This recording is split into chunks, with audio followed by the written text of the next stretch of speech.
अतिशय गरीब परिस्थितीमधून एक तरुण उभा राहतो आणि आपल्या भावाच्या मदतीनं 2.5-3 एकरमध्ये छोट्याशा जागेत रोपवाटिकेचा व्यवसाय सुरू करून 13 वर्षांमध्ये या व्यवसायाला कोट्यावधीच्या घरात घेऊन जातो. एकूणच काय तर अचंबित करणारं यश मिळवतो. 2011 साली फक्त काही हजार रोपांची विक्री करून सुरू झालेली मुंडवाडी येथील अंकुर रोपवाटिका आज 2023 मध्ये साधारणतः 8 कोटी रोपे महाराष्ट्र, गुजरात आणि मध्य प्रदेश या 3 राज्यांमध्ये सर्वदूरपणे पोहोचवत आहे. हा डोळे दिपवणारा प्रवास आपल्या उद्योगामध्ये घडून आणणारे तेजराव बारगळ यांच्याशी आज आपण संवाद साधणार आहोत. त्यांच्या या रोमहर्षक प्रवासाची कहाणी जाणून घेऊयात आणि अंकुर रोपवाटिकेच्या यशाची कहाणी आपल्याला सांगत आहेत खुद्द चेअरमन श्री तेजराव बारगळ. बारगळ साहेब, आपल्या नर्सरीचा प्रवास केव्हापासून सुरू झाला आणि कसा सुरू झाला हा प्रवास? तसं तर मी 2001 पासून खूप चांगल्या पद्धतीने शेती करायचो. शेती करत असताना जे आहे तर मी विशेष भाजीपाला शेती करायचो. भाजीपाला शेती करत असताना जे आहे तर खूप चांगल्या पद्धतीने रोपं पण घरच्या शेतासाठी तयार करायचो आणि पूर्वी जे आहे तर ते वाफ्यावरच रोपं तयार करायला जायचे. मग हे वाफ्यावर रोपं तयार करत असताना जे आहे तर पुढे जे आहे तर मग ते ट्रेमध्ये रोपं चांगल्या पद्धतीनं होता हे मला समजायला लागलं. मग मी घरी पण तयार करायचो आणि तसं करत असताना मग 2010मध्ये जे तर ते नर्सरी आपण चालू केली आणि तिथून जे तर मग घरच्या शेतात पण लावायचो आणि बाहेर पण शेतकऱ्यांना द्यायचो. ते देत असताना पुन्हा त्यातून आले. तसं तसं जे आहे तर त्याची मागणी व्हायला लागली आणि रोपं मोठ्या प्रमाणात जायला लागली.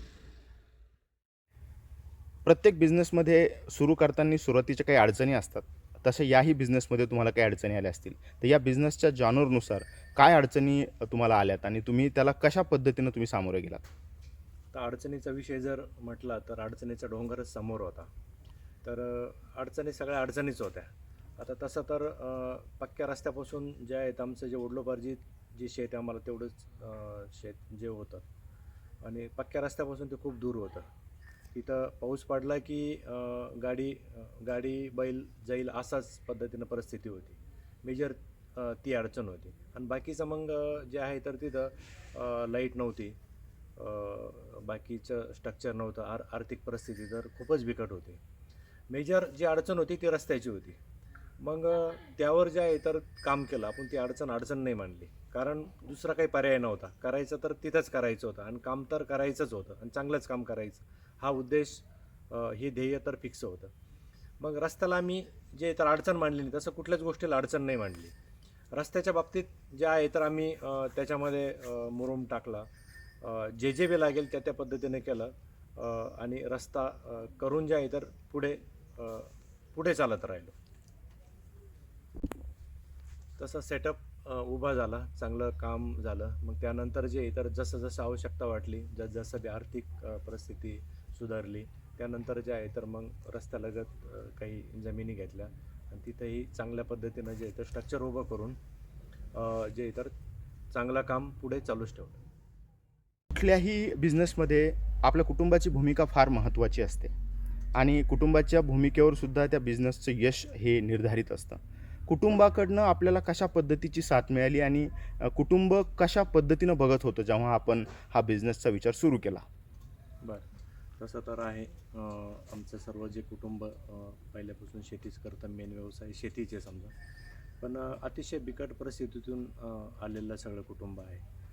वडील जे आहे माझे, तर आमच्याकडे पेरू आणि चिकूचा बगीचा होता.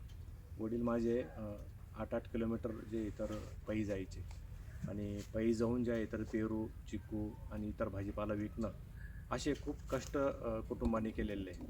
तसंच आईंनी पण आजूबाजूच्या खेड्यापाड्यामध्ये जे आहे तर पेरू विकलेले आहे किंवा भाजीपाला विकलेला आहे. तर असं करून जे येतं अशा परिस्थितीतून जे आहे तर सगळं कुटुंब पुढे आलेलं आहे. त्यामुळे जे तर जसा व्यवसाय सुरू केला तर ती सगळी जाणीव कुटुंबाला होती आणि जसा व्यवसाय सुरू केला तर खूप तत्परतेने सगळ्यांनी कामं केलं. तर त्यामुळे जे आहे तर ह्या सगळ्या ज्या गोष्टी ना पुढच्या त्या गोष्टी करायला जे आहे तर खूप सहज आणि सोपं झालं. कुठलाही बिझनेस ही मुळातच एक नवीन गोष्ट असते आणि समाजामध्ये म्हणा किंवा कुठल्याही व्यवस्थेत वावरत असताना नवीन गोष्टीला विरोध हा होत असतो.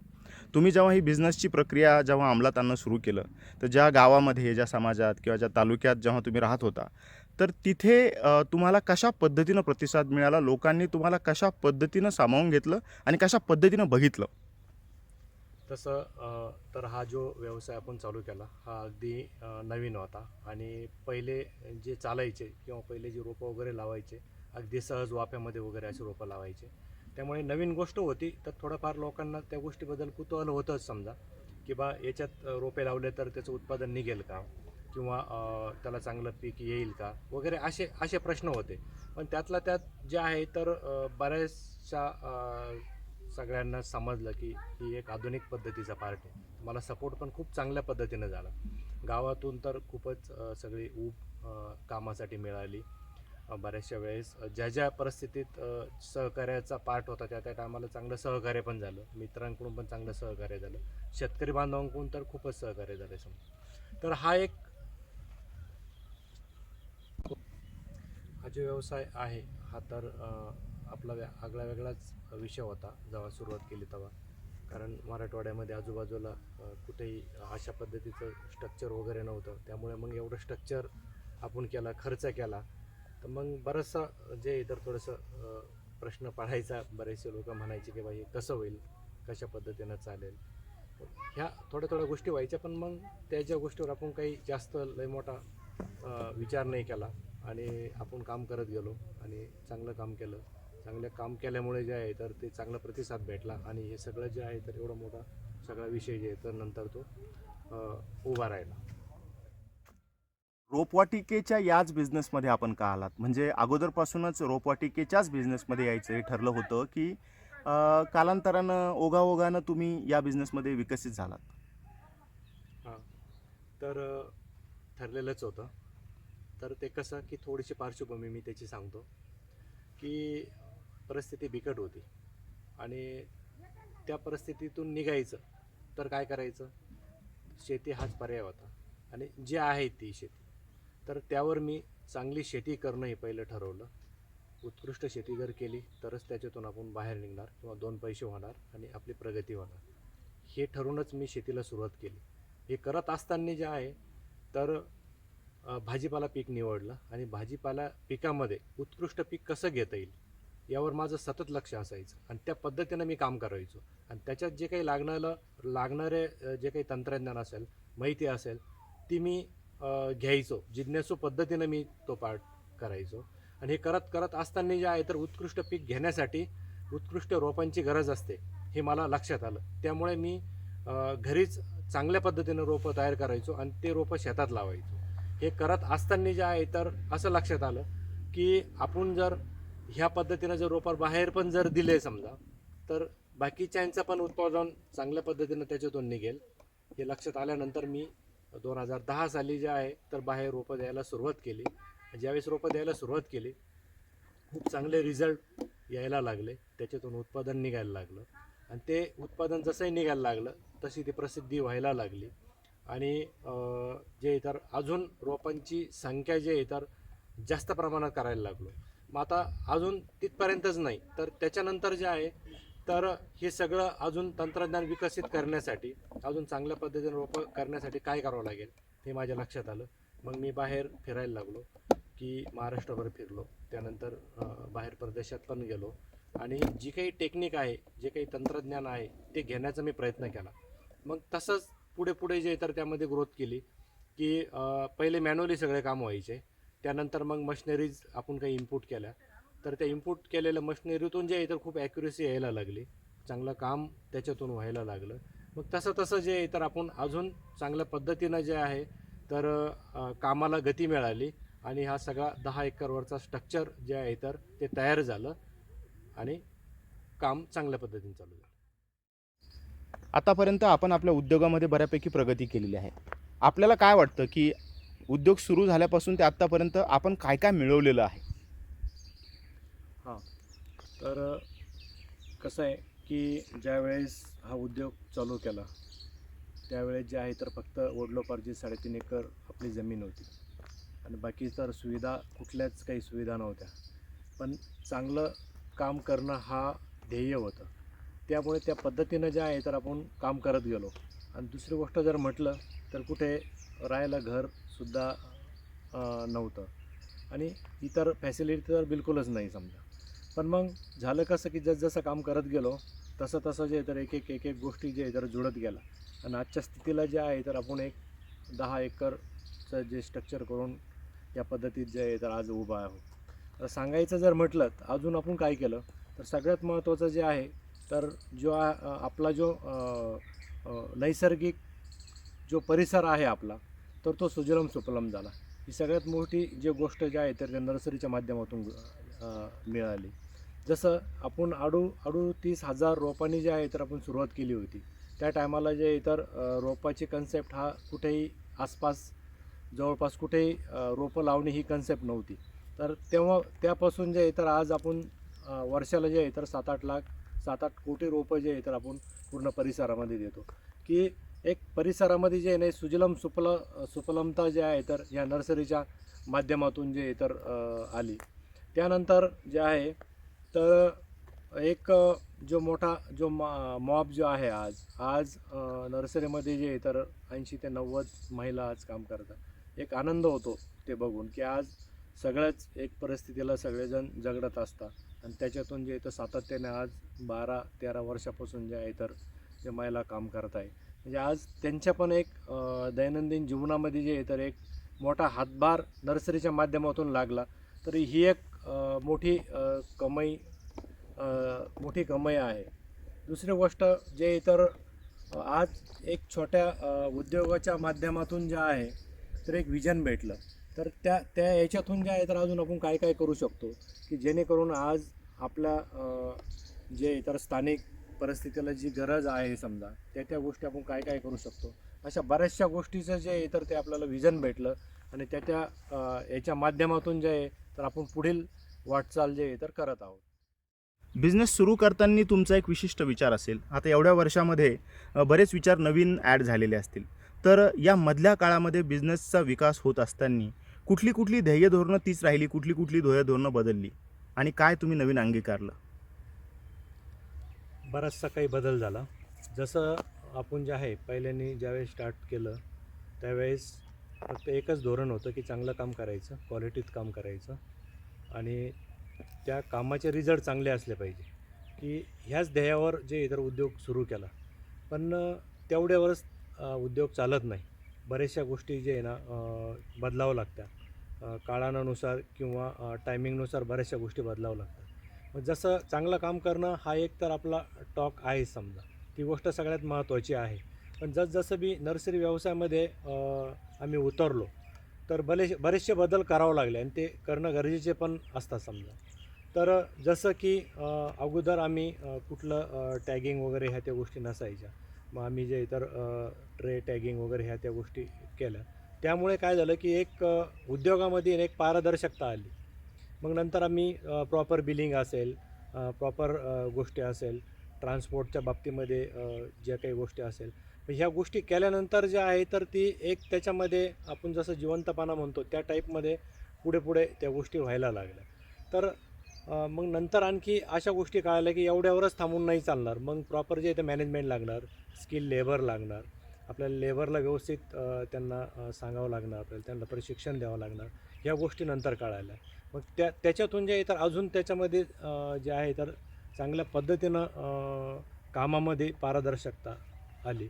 मग अजून जे आहे ना पुढे जाऊन त्या गोष्टी इथं न थांबता मग प्रॉपर जे इथं मॅनेजमेंट जे इतर ते कळालं की मॅनेजमेंट कुठल्या गोष्टीत मॅनेजमेंट जर नसेल तर ती गोष्ट जे इतर ती खूप लाँग टर्म जे इतर ती चालत नाही ती गोष्ट.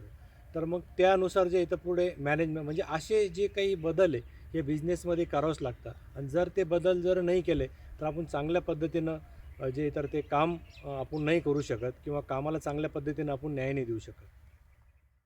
पूर्वी जे आहे तर चांगली शेती केली पाहिजे. शेतीमध्ये चांगल्या पद्धतीने काम केलं पाहिजे, चांगलं उत्पादन घेतलं पाहिजे. ते आजही तसंच वाटतं. त्याच पद्धतीनं आजही तसंच वाटतं.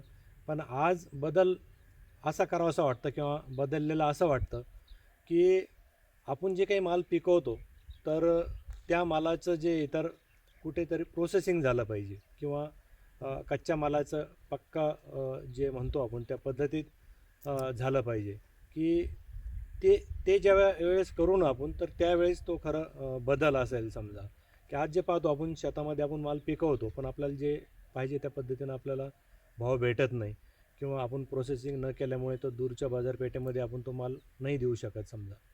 तर ती गोष्ट आपल्याला आज बदलणं खूप महत्त्वाचं आहे. जर आपण अशा पद्धतीनं विविध पिकावर जर प्रोसेसिंग करून आपण जर माल विकू, तर आपला हा खूप मोठा जो बदल आहे, तर तो बदल याच्यातून घडेल. एक मोठी महामारी 2-3 वर्षापूर्वी या जगावर येऊन गेली. कोरोनाच्या काळामध्ये अशी मोठी मोठी उद्योग ही जमीनदोस्त झाली. काम करणं अवघड होऊन गेलं होतं, बिझनेस चालवणं अवघड झालं होतं. अशा काळातही तुम्ही तुमचा बिझनेस चालवला. तर या काळामध्ये तुमचा बिझनेस तुम्ही कसा तग धरून ठेवला आणि कसा काळ होता तुमच्यासाठी, तुमच्या बिझनेससाठी, तो सांगाल का थोडंसं? त्या काळामध्ये सगळं सेटअप उभा होता, बरीचशी कामं चालू होती आणि अचानक कोरोनाची महामारी आली. खूप डिस्टर्ब झालो त्या काळामध्ये. पण त्या काळामध्ये काम करणंही तेवढं महत्त्वाचं होतं, की आज जे आहे तर आपल्याला जे काही डेली नीड्स होत्या ते पुरवणं बी त्या व्यावसायिकाला महत्त्वाचं होतं. त्याच्यातच आपल्या टीमनं जे आहे तर खूप चांगल्या पद्धतीनं त्या काळामध्ये काम केलं. कोरोनाचा काळ जरी म्हटला तर आयुष्यातला खूपच जे आहे कठीण काळ जे तर म्हणता येईल तो.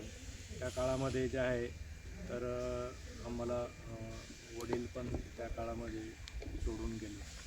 अशा ज्या खूप साऱ्या गोष्टी होत्या आणि पूर्ण कुटुंबही त्या काळामध्ये कोरोनाच्या याच्यामध्ये जे तर सगळ्यांना लागण झाली होती. खूप अशी बिकट परिस्थिती होती. सगळं रोपं वगैरे त्या टायमाला होती. हे असं ज्या गोष्टी होत्या, पण जे सगळ्यांची जी लढण्याची जी मानसिकता आहे, काम करण्याची मानसिकता आहे, त्या काळामध्ये विशेष ती आमच्या टीमची आणि कुटुंबाची मला उठून दिसली. तर खूप जिगरीनं त्या काळामध्ये काम केलं, की भाजीपालासुद्धा खूप महत्त्वाचा होत्या, खाद्यवस्तू पण खूप महत्त्वाच्या होत्या.